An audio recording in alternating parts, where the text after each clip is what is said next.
Hello and welcome to JIRK News Station. We're here for a special report on the one and only George W. Bush. In the summer of 1946, George Walker Bush was born in New Haven, Connecticut to Barbara and George H. W. Bush. George W. was the eldest son and had 5 other siblings. 43 years after George's birth, his father served as the 41st President of the United States. George Walker Bush's family had moved to Texas, where his father had formed an oil exploration outfit called Zapata Petroleum Corporation, where he was extremely successful and made an immense fortune. Because his father owned this corporation, the Bushes received a large sum of money and felt as if they were beginning to live the American dream. As years passed, the family acquired more wealth, allowing them to live a lavish life. George grew up as an extremely privileged child. He had many family members who played a major role in politics, such as his grandfather, Prescott Bush, who was a Republican senator of Connecticut, and his father, who was a diplomat and the vice president of the United States before he became president. Due to his family connections, George W. Bush was accepted into Yale University, where he was the president of a fraternity, an all-star baseball player, and also a member of Yale's exclusive Skull and Bones Society because both his grandfather and his father were members. This society is considered to withhold the most powerful and elite American families. Through the help of a family friend, George was able to enroll into the Texas Air National Guard, becoming the second lieutenant. After this, he decided to receive more of an education by going to Harvard Business School, receiving his master's in business administration. He then married Laura Welch, where they had 2 girls, Jenna and Barbara. Like his father, he created his own oil and gas firm and years later sold it to JIRK Energy Corporation.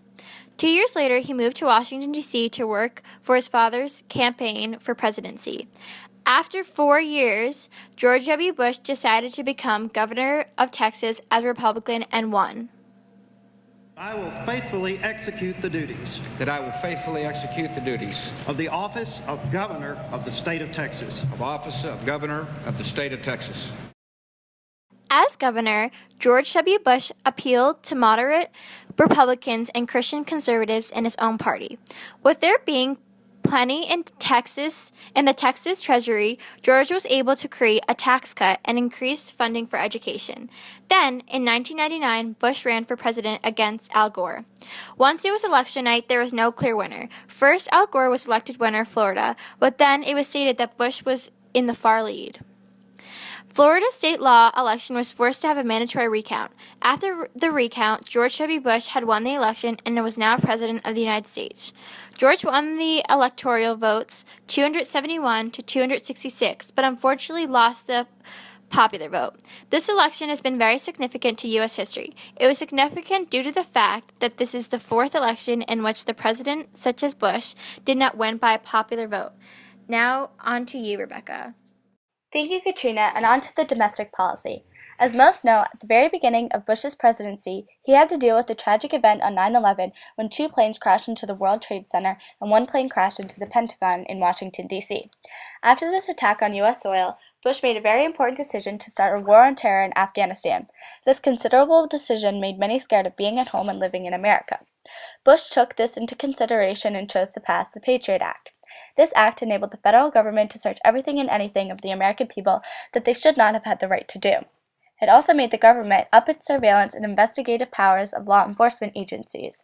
This law was passed with little debate in the government because the president needed to give the people of America a reason to feel more safe from terrorist attacks because of the shock of the 9/11 attacks. At the start of George's presidency, he made a major tax cut.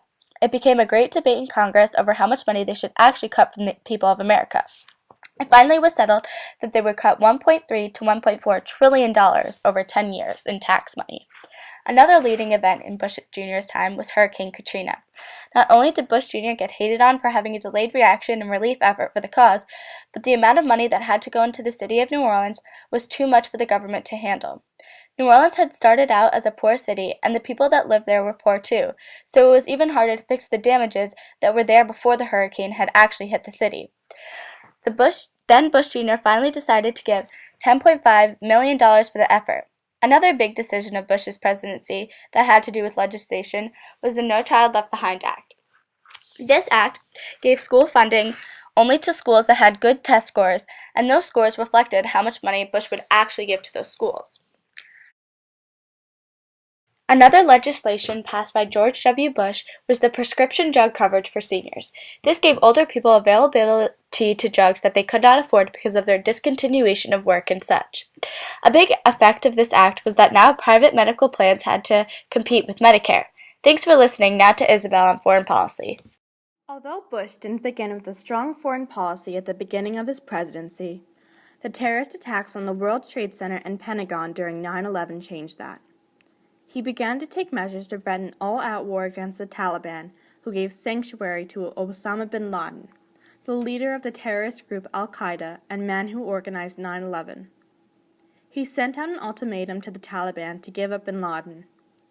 When they refused, the war in Afghanistan began as a response and was supported by many other countries. The enemy of America is not our many Muslim friends.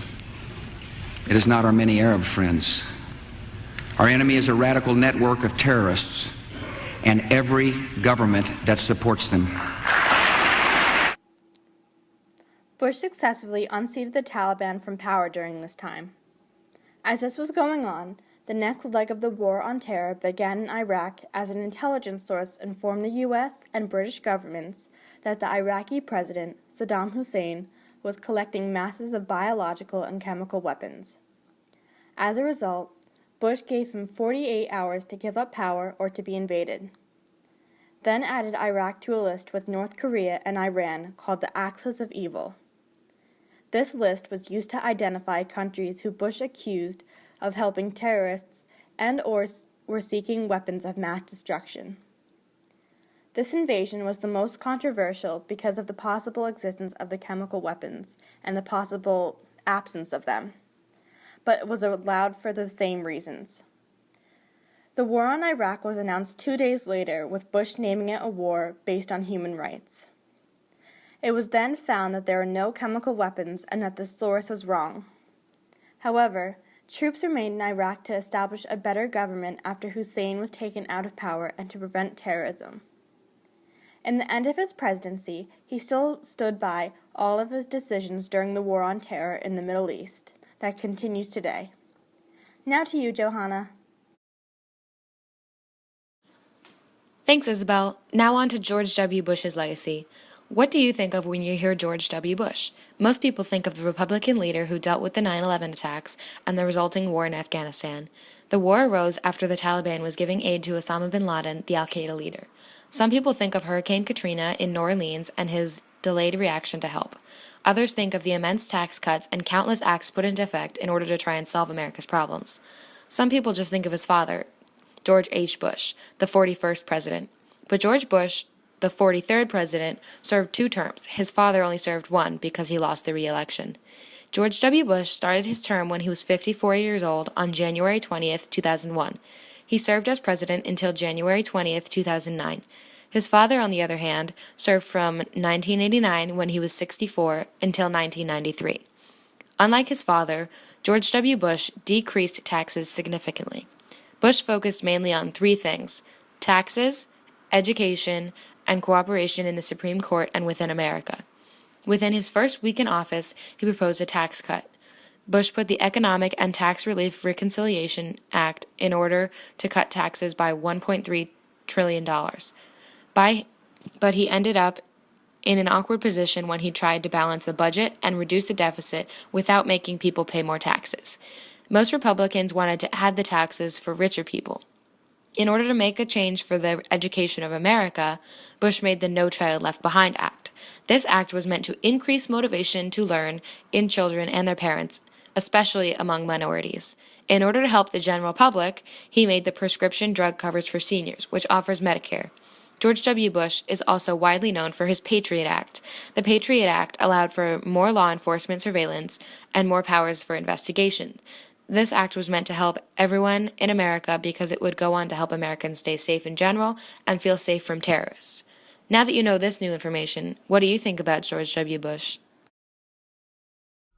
I'm George W. Bush, and I approve this message.